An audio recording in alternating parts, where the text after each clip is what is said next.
Hey, today we're going to film a walkthrough of Kaito's highly modified Toyota Hilux, which has been in a few four-wheel drive action trips now, and you would have seen it getting around the place a bit. He works for Drifter, so it's quite a well done up rig. So what is it, Kaito? So this is a 2010 N70 Hilux. It's a 1KD 3 litre turbo diesel motor and a 5-speed manual.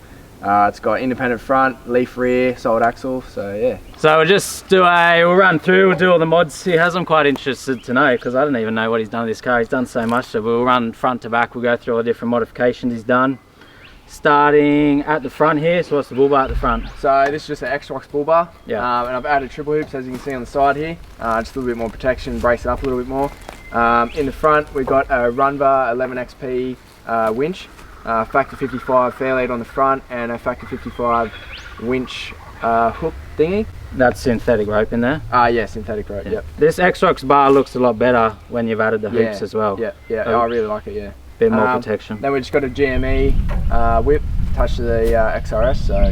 How many dBi is that? No idea. No idea. 3.3 or something like that. Yeah. I think it's the touring pack or something that they do for the XRS, so yeah, good range. I'm pretty happy with it. Bash plates?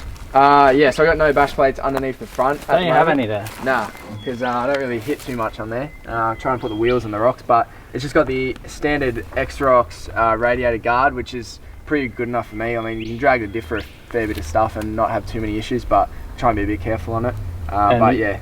You don't have any, are they the factory recovery points? Yeah, they're just factory ones, yeah. But you'd normally be winching at the front anyway. Yeah. I usually opt to winch rather than snatching. It's a bit easier on the vehicle. Yeah. But if I ever do pull off those points, just put a bridle on it to spread the load. Yeah, for sure. Yeah. The front of yours is a lot different to the front of mine. Like the front of mine without bash plates looks horrible. Yeah. Like you just bash to pieces, but yours looks quite strong. Yeah. It does have a diff drop, so the reason it doesn't have the bash plates is because it's got a diff drop, so the diff sits a bit lower, which was intruding on the bash plate. Yeah. I just haven't had time to sort something out for it, but it hasn't had any issues so far.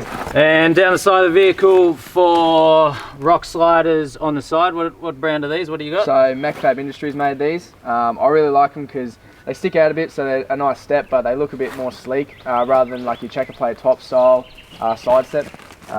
And yeah, good protection. They're really solid, so I like them. Then on the side of the vehicle, obviously stainless snorkel. Yep, so it's a 4-inch Fabulous Fabrications long entry snorkel, just plumbed up to the factory airbox. Any reason you went stainless? Looks? Looks mostly, yeah. There's a few debates on if a forward facing is better or whatever. I just like the look of them, so... You haven't had any problems with water down yours? Nah. The factory airbox has got a little drain in the bottom. Yeah. So I have tested it, like driving heavy rain, I get out and just have a quick look straight away, and you see a little bit of water in the bottom, but my airbox drains really well. I've had water in there before on purpose and just watch it drain out, and it works pretty well, so I haven't had any issues. The air cleaner's never wet when it's raining, so but maybe on other models with different airboxes that could possibly be an issue, but it hasn't been for me. And noisy? Yeah. Right in your ear, hey? Yeah, I don't mind noisy. Yeah, same with mine, because it's like fully right in your ear there, so if you have the window down, it's like blasting. But it doesn't annoy me. As soon as you put the window up, you can't hear a thing. Yeah, that's the same with me. Not too bad. So if you get to see, we just put the window up. Yep. And then we got some big mirrors here. What are they? So they're the newest mod that I've done to it. They're clear view tire mirrors. Yep. So main reason for that, I was up in Coffs and I actually snapped the factory mirror off. Yeah.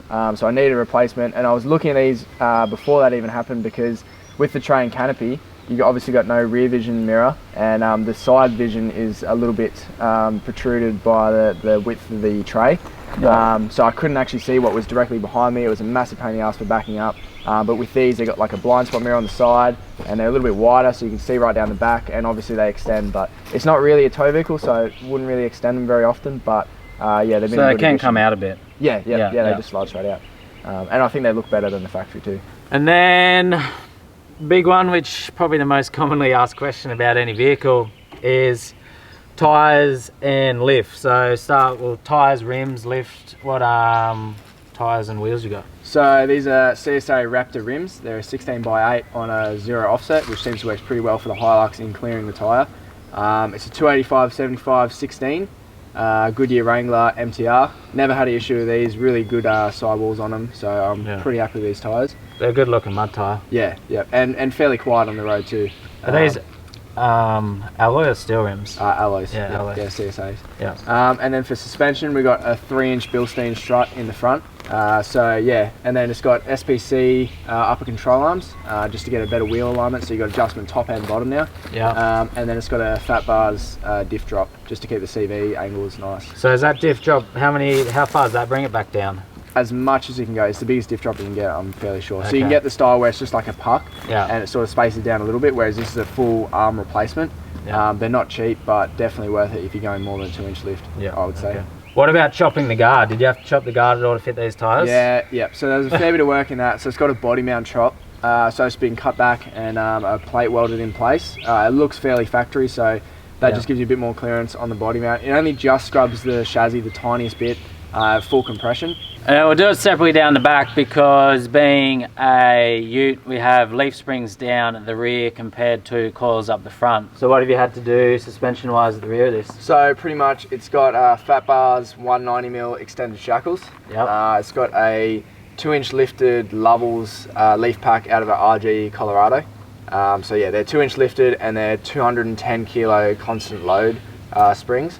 And then it's got a 10-inch travel 80 series shock. So the reason why I've gone for an RG Colorado pack is it's a pretty well researched mod for the N70 Hiluxes. So basically the front eye of the leaf spring to the center bolt is the same distance on the RG and the Hilux, but then the center bolt to the rear eye is a little bit longer in the Colorado. So basically they can bolt straight in, the center bolt's the exact same, so it's not going to push your diff forward or back, and then you combine that with the extended shackle and it gives you a really nice shackle angle. So basically when your diff drops down, your shackle straightens out, and then because of the length of the leaf you can get a lot more curve in it. So this compared to the old setup, it flexes and droops way better. Works a lot better. Yeah, it's a really well researched mod. A lot of people have done it in the Hilux and it works really well. So, and you got a full size spare under the back there too. Yeah, it just fits. It's a full size 285 on a 0 offset rim. It used to hit on the exhaust on the side there. It used to hit really bad actually. It was burnt up a bit of a gash in it, so I put that out the side, but you wouldn't fit anything bigger than that. It's really, like at full compression, it's super close to the diff, but you definitely can fit a 285 under there. So is that why you have the exhaust out the side of yours? That, and I was up a Keeley Loop one time and I was reversing down and it caught on a rock and folded the whole thing in half and stalled the car. So it took me ages to try and stuff around getting it back out. And then I had the whole tail end of the pipe was pretty much buggered, but the part that goes over the diff was still sweet.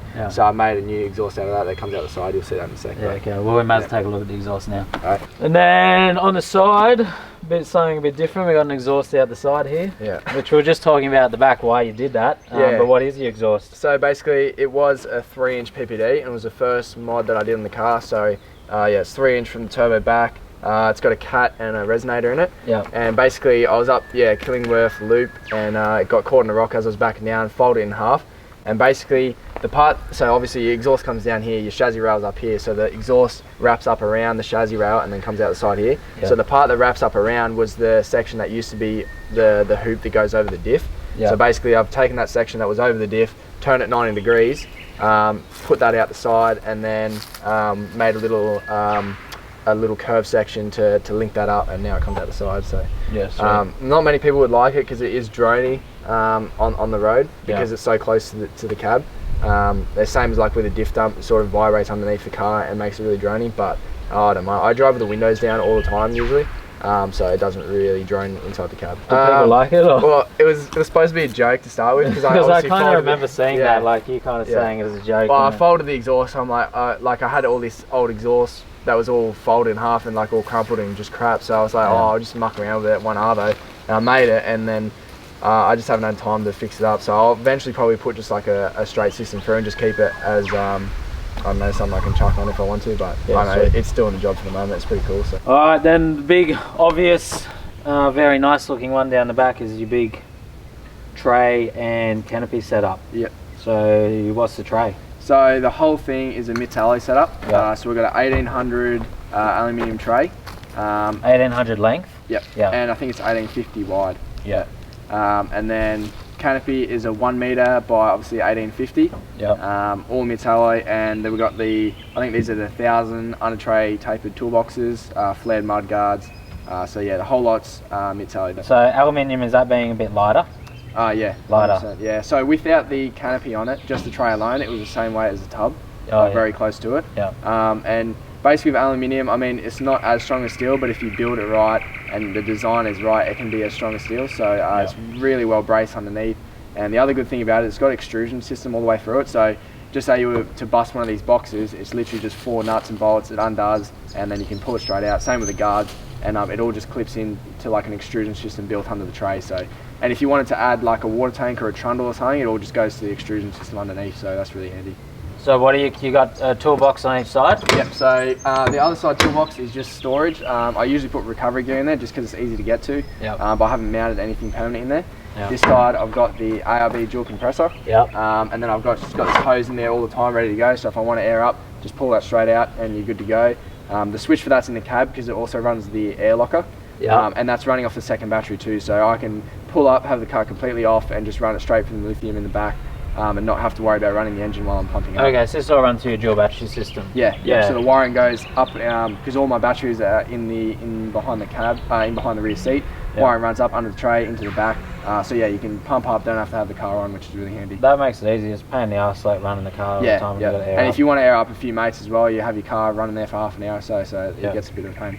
The dual compressor is really good. So I find that I don't actually use like a tyre pressure gauge to measure it because I usually go to like 18 or 15 in the tyres, and then I time 1 minute and it just pumps up to 33 straight away, back to about 35 to 40. So in 1 minute it does that? Yep, 1 minute per tyre from 18 to 35, so that's really good. And it's got a fan on the top too, so it keeps nice and cool. Because I've just got a cheapy one. It's like a Ridge Rider one or something, but to do the same thing you're talking about would be double that time. It would be about 2 minutes. Yeah, it's super quick, I really like it. And then, so you got a half canopy setup? Yep, so basically MITS alloy one again. This is MITS alloy, it's a 1 metre canopy. Basically I've gone for the 1 metre to keep the weight down. So as you can see here, the centre line of the canopy is straight over the rear axle, which is where you want the weight. And if you set yourself up with a smaller box, giving yourself less room, you sort of force yourself to make a lighter setup, which is obviously better for you in the long run when you're off-road and touring. It's a lot better to have a light setup. And obviously you've got the tray space in the back, so I'll eventually get tray sides made for it, so you firewood and all your it's kind of hard when it's just a bit like blank at the moment. But sides would be good. Chuck a swag or whatever. Yeah, I just strap a swag or something on there if I need to. But I will get tray sides made for it so you can use the space for other things. So so open up, have a look. Basically, I've got a drifter draw set that I made myself. It's the first draw set I've ever made. So it's pretty good. Yeah, obviously all wood and stuff. Yeah, so it's just rib nutted to the base of the canopy. It's spaced up a bit so the drawers obviously clear the lip of the canopy. So we've just got a kitchen drawer there, a bit of food and cooking gear in that one. And then basically the idea behind the fridge drawer is I didn't want to put a big slide in there with obviously a fridge on top of that because you start building up a weight and then your fridge side's obviously going to be a lot wider than what this setup is. So the fridge drawer is a 30 litre angle. Just a slide out fridge. Slide that out there and there's your fridge space. So for me, for a weekend with maybe like 2 people, it's ideal. But if I wanted to do like an extended trip, maybe like a week or 2 week trip, I'd put another angle in the other side or in the back seat. But just for like a weekend or like a week away of just 2 people, I find that it's enough. Other things, we've got a drifter LED light pole in the top there. That's just on the dimmer switch. So that lights up real well on there, and also you can unclip that because it's just clipped onto that MITS pole there. So you can unclip that and it's got an extension lead on it so you can take it wherever you want in camp, which is pretty handy. Just a fuse block in the back here that powers anything in the canopy, cigarette plug, few USBs, got that on both sides, but I've kept it fairly basic for the moment. I'll probably add an inverter into here later on, but And then over the other side is just like a bit of a storage room, really. So it's bare space on the other side. I actually just got a dog the other day, so I'm thinking of turning that side into a dog box and just putting a divider up the middle. And also I've insulated the whole canopy, so it's got plywood with sticky back insulation throughout the whole thing, which keeps the noise down a lot. I live in that. It keeps the heat down a lot, and like by the noise, like if you tap on here before and after, it makes a big difference. So I can tell it's doing something. And it mainly keeps the heat down. That's it. Okay. So from the canopy, we're just talking about the fridge and the lights, which run, and your air compressor, which all run off your dual battery system, which you have behind the back seat, which just folds forward. So what battery you got there? So pretty much it's a Safiri 125 amp hour lithium. Yeah. So the reason I've got it behind the seat is I wanted to keep all the 12 volt gear out of the canopy, which is where you usually put it, or under the engine bay, which I don't have much room under there at the moment. Yeah. So I wanted to keep it out of the canopy so that it's only one plug to sort of take the canopy off. So if I undo that Anderson plug, canopy comes straight off. There's no more wires in it, which I do a fair bit just to keep the setup light if I'm going to do a bit of beach stuff or a bit of hard forward driving. Yeah. So it keeps all the 12 volt in the cab, which is really handy. So yeah, obviously the compressor's hooked up to that. We got this little Submarine monitor in here that measures all your inputs and outputs. I had to do a fair bit of modifying to fit the battery in there. Obviously because there's a full size battery, I've had to cut the seat foam a little bit. I had to dodgy this up with zip ties, but it works pretty well and it fits behind there nice and neat. And to charge it, I've got a Red Arc BCDC 40 amp charger, and then just a fuse block underneath. So all that's stored underneath the seat. So you usually have the hatches with your jack and like your toolkit and that. So underneath the seat hatches, I've put the BCDC and also the fuse block.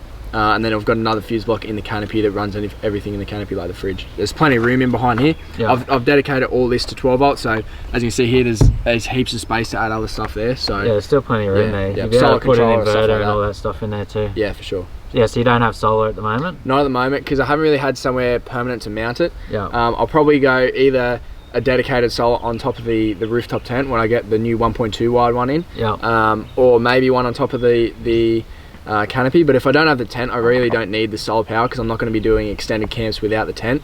And I get heaps of power off the engine bay anyway. The few overnight camps I've done in it, running the fridge and lights and that all night, I usually wake up and it's at 90% and it's charged within half an hour of idling. So I really don't need solar at the moment, but I probably will do it on the rooftop tent in the near future.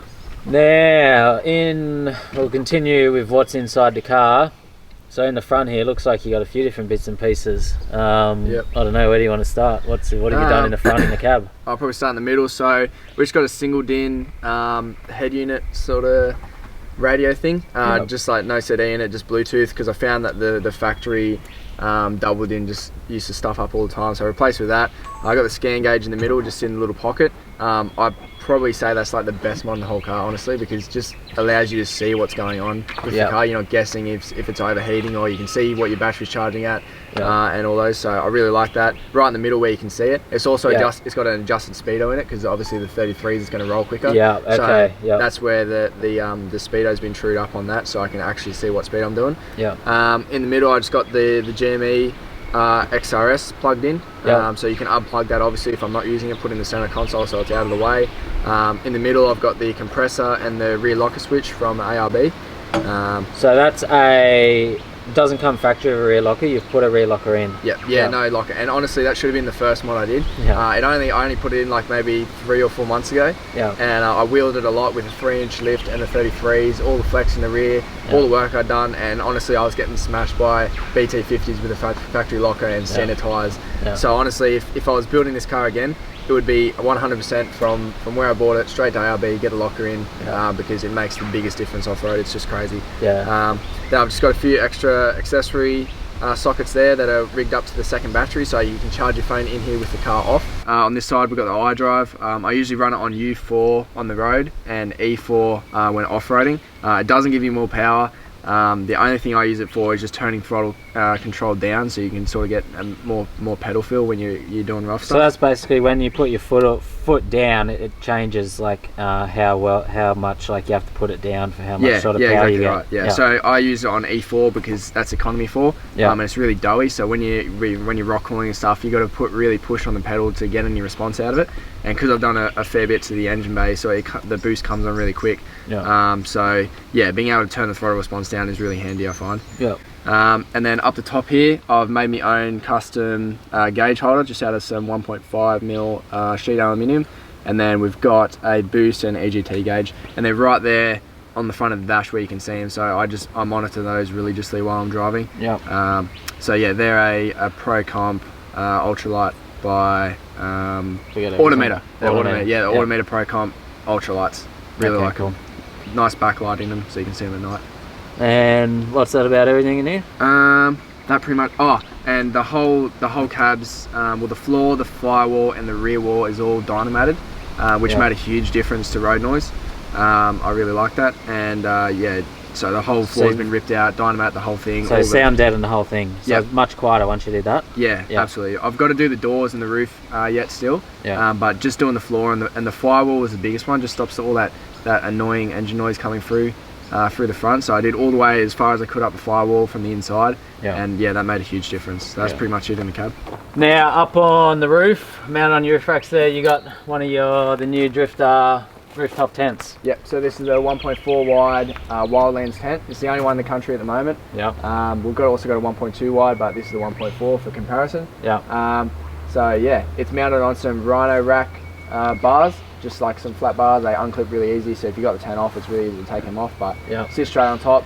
Just some little clamps underneath with some wing nuts, and yeah, super easy to get on there and off. Can you mount this, like, do you need a rack to mount it onto? You can't just mount it on the roof? No, you'd need some sort of rack system. This is the lightest and cheapest option of a rack system. You can do it on a flat rack like your Rhino Pioneer platform, or like your ARB style with the mesh.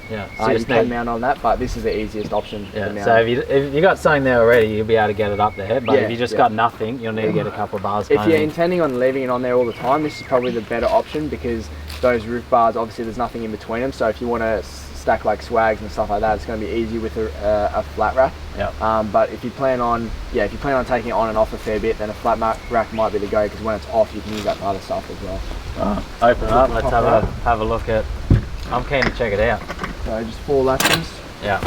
So with this current setup, I don't actually have the ladder in it, because I can use the tray to get up into it, which obviously saves a little bit of weight there. The whole car's really weight conscious, so that's something I've thought about. So I've left the ladder out of this one, and I can just walk up from the back. So normally it's just got a clip-on ladder to climb up it. It just hooks onto the extrusion on the outside. So 4 latches. Opens up on gas struts. So then you got this fold over section here. Bring that across. Got these side sections.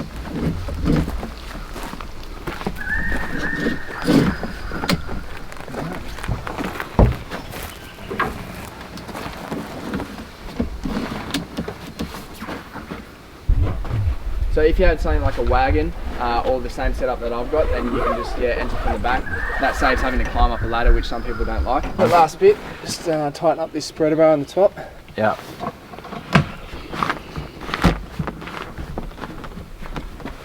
Hinges up your roof. There you go. All set up. How thick's the mattress? So it's a 50 mil. Feels thicker than that. Yeah, it's similar to a swag mattress. So if you use sleeping on a swag, it's pretty good. But yeah, with this build, I never intended on putting a rooftop tent on the top, but it's a fairly light and slimline setup, so it beats the swag. I'd say that. Yeah. It'd be quicker to set up and pack down than a swag as well. It makes it a bit easier. For sure, than having a swag. And do you feel much difference on the tracks with this weight up on the roof?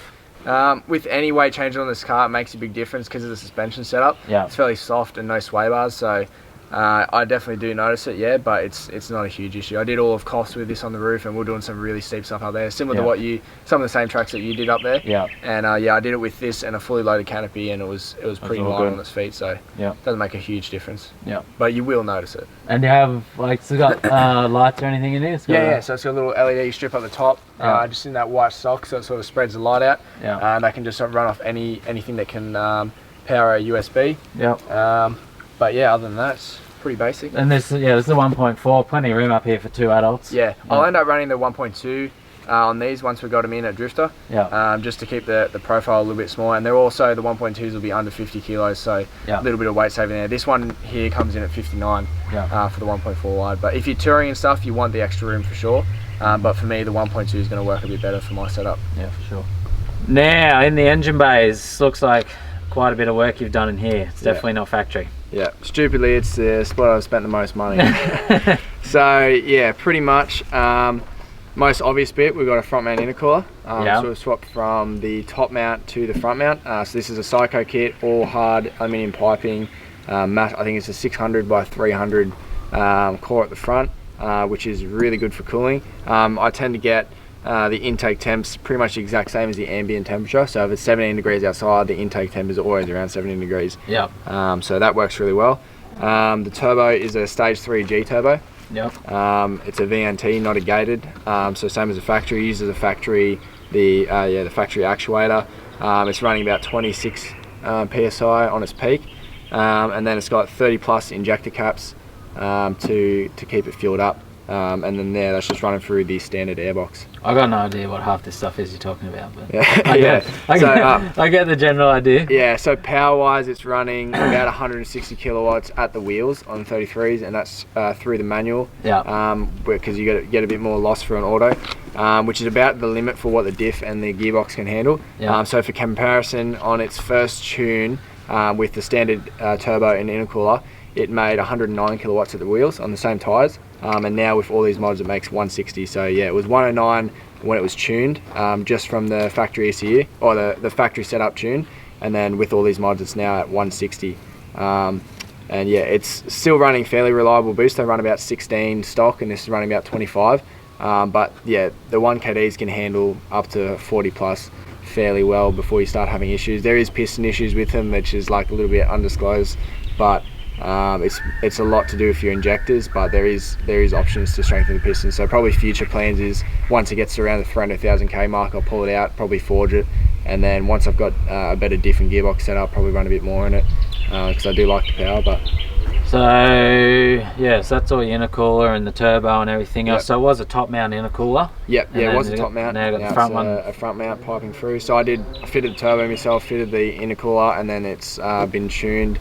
And the injector's fitted by Tuneworks in Newcastle. Because you've done a lot of the stuff to this car yourself, haven't you? Yeah, yep. So I fitted all the turbo and the intercooler myself, got it all set up, and then trailered it to them, got it tuned. Yep. So on this side, we got just a Provent catch can. Yep, I saw the tap for that down under your next to your tyre there. There's a tap for the oil down in the wheel guard, and I've got it vented to atmosphere rather than back into the intake, because there's not much point putting hot air back in the intake. It doesn't really make sense. Yep. So that's what that is. I've got a secondary fuel filter over there. Is that pre or post main one? It's a pre filter, and it does. It's got like a little water bowl at the bottom, so basically if you get any water in it, you can see it in the bottom. It's got a little drain there, so I have drained that a few times. So yeah, it's really clear. You can see it at the bottom, and yeah, you just undo the cap. And I've never ever had factory fuel filter issues. So you know, you got the light on the dash that tells you if there's something wrong with it, or you get water in it. It'll come up on the factory one. I got that pretty much as soon as I got the car, just because I got brand new injectors in it when I got it, and I wanted to keep them safe, because obviously dirty fuel is gonna not do well for your injectors. So I got those at the same time, just to keep them protected, and I've never had any warning lights or anything come up with the factory setup, so it does its job well. They're sort of the two big ones for the engine, your fuel filter and catch can. They're sort of the two things you want to get on straight away. Also, when I did the intercooler, I took the whole intake pipe off all the way to the valves and cleaned out all the gunk. And it had 220,000 Ks on it when I did that, and it was really chocked up. And this is before I got it tuned. I cleaned that out, took it for a drive, and it was a totally different car. So those pipes were pretty clogged in, like restricted? So the EGR valve is actually up here. So from that point, if you took that pipe off there, you couldn't see anything, but pretty much from that point down, all the way to the valves was clogged. So I cleaned that from there all the way down. And yeah, it's also had the EGR turned off through the tune. The cooler and everything's there. And it's just been, the valve's been shut off. So yeah, okay, cool. And anything else? That's pretty much it under here. They're the main few things, intercooler, turbo. If anyone's wondering about like the temperatures that it runs at, so it usually gets so like the thermostat's at like 83 degrees on these, so it usually sits on like 86 to 88 on the highway. Water temp, which I see through the scan gauge, the most I've ever got the water temp up to was 95. I was on the beach, like 2-wheel drive, 3rd gear, really having a good go. And the hottest EGTs I ever let it get up to is about 500. That's in the dump, not the manifold. Yeah, about 500 is where I back off. It sits about 350 on the highway, 400 to 450 up hills on the highway, at 110. And then on the beach, the most I've ever got it to is 500. And they're pretty safe until you get to like 600 to 700 mark. That's when you start doing damage if you hold it there too long. So I like to back off at about 500 and keep it at that. Yeah, okay, sweet. All right, that's about all the mods we've run through. You've done a fair few different things to it. Now, how long have you had this car? So I got it in late 2018, completely stock, still had the factory bumper on it, absolutely no mods, and yeah, it was pretty clean at the time. So what's that, 18 months or something you've done it in? Something like that, yeah. It'll be 2 years in December this year. Yeah, you've definitely done a fair bit to it. So on that, do you have any future mods you want to do to it? Anything coming up? Yeah, so it's sort of at a crossroads where I like doing hard tracks, but IFS doesn't like doing hard tracks in a lot of cases. You can do it, but it's not as reliable. Yeah. And also with the power that I'm running, I'm sort of wanting to run a bit more than what it's at now, and the diffs are not going to handle it, the gearbox is not going to handle it, so it's at a bit of a crossroads where do I sell and go for like maybe a GU or 80 series or something like that, or do I keep with this? So I actually purchased a GU front and rear diff yesterday. Yeah. So it's sort of a long-term project. I'm thinking about sussing it on GU diffs, which is obviously cutting all the IFS out of the front, welding the mount in for the GU diff, putting a steering box on the side, and obviously having a solid axle on the front. It'll probably be on like 12-inch coilovers, and then I'll probably keep the rear leaf for the moment if I end up doing it, and then maybe a 4-link or something in the future. But that's probably where this build's going to head. And would you go 35s of that? Yeah, definitely go 35s. Get it fully engineered, get a proper sway bar set up in it, and just once I did that, then I'll just leave the whole suspension setup how it is, because that's pretty much as good as you can get.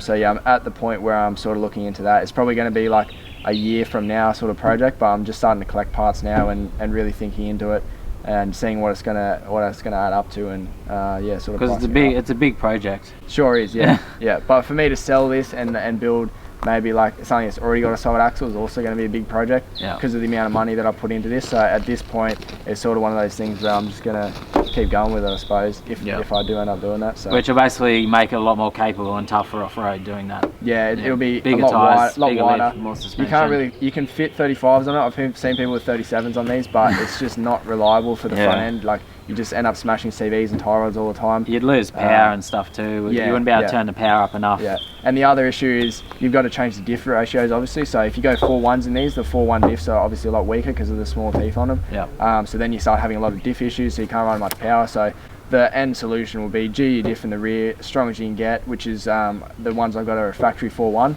which will suit this car well on the 35s. So I'll still cruise nice on the highway, and it'll end up getting an LN106 transfer case in it, which is gear driven. Then I can put reduction gears in it and get that really nice crawl speed. So that's sort of where this is heading in the future. That's the long-term plan. Yeah, very, very long-term. Yeah, and then more power. Now, next question. What do you reckon the top few mods are you've done to this car? So I cap it at 3. Oh yeah, 3, I guess. Go so 3. Top 3 mods, number 1, locker, 100%. Yeah. So off-road ability, like just it smokes anything. Like there's no other mod you can do that is better than a locker. I've opted for not going for a front locker for the moment because of this idea of the SAS. Yeah, if I end up bailing on that, the front locker will definitely be going in. But is that why you went a rear locker? Because you're thinking about doing the front kind of thing? Yeah, that, and I just like the idea of a rear locker more. Yeah. A lot of people suggest that maybe the front's better in the IFS, and maybe that is the case, but I just prefer the rear, and it's definitely, that'd be the top 1 mod on this for off-road ability. Probably number 2 is the gauges as a whole, so the scan gauge, the EGT and the boost, because it just lets you know what's going on. So you see a lot of cars, or all factory cars, you're driving around but you really got no idea what's going on. Like especially if you got some like engine mods and stuff and you like a bit more weight on it and you've changed it from factory, bigger tyres, stuff like that, you can be flying up a hill doing 110 and it all feels good. Your factory gauge is showing that it's fine, but you really got no idea. Your EGTs could be up 700. So definitely the gauge setup on it, just being able to watch and really know what's going on. Also being able to, if you get an engine light or something goes wrong, you actually know what's going on. Like it's not something really serious, or if it is really serious, you can stop. So definitely the scan gauge and the 2 gauges. Third, I'd go for the tray and canopy, just the whole back setup as a whole. So I originally obviously started with a tub, and that's the way I was going to leave it at the start. I was going to maybe put a draw set in there and just keep it fairly light. But then I started looking into tray and canopy setups and just all the options that you can do with them and all the advantages over disadvantages sort of just started adding up, and that's what I ended up doing. So just for convenience, being able to pop over the sides and you got all your canopy space right there. Having the flat tray as well is really handy. Like obviously went and picked up the GU diff, so you can just go straight on the top, strap them down. And yeah, just the ease of camping with the canopy has been really good, just being able to pop it open. And also the other thing I like about it is being able to take the canopy off fairly easy. So it's just 4 bolts and then you've removed all your weight.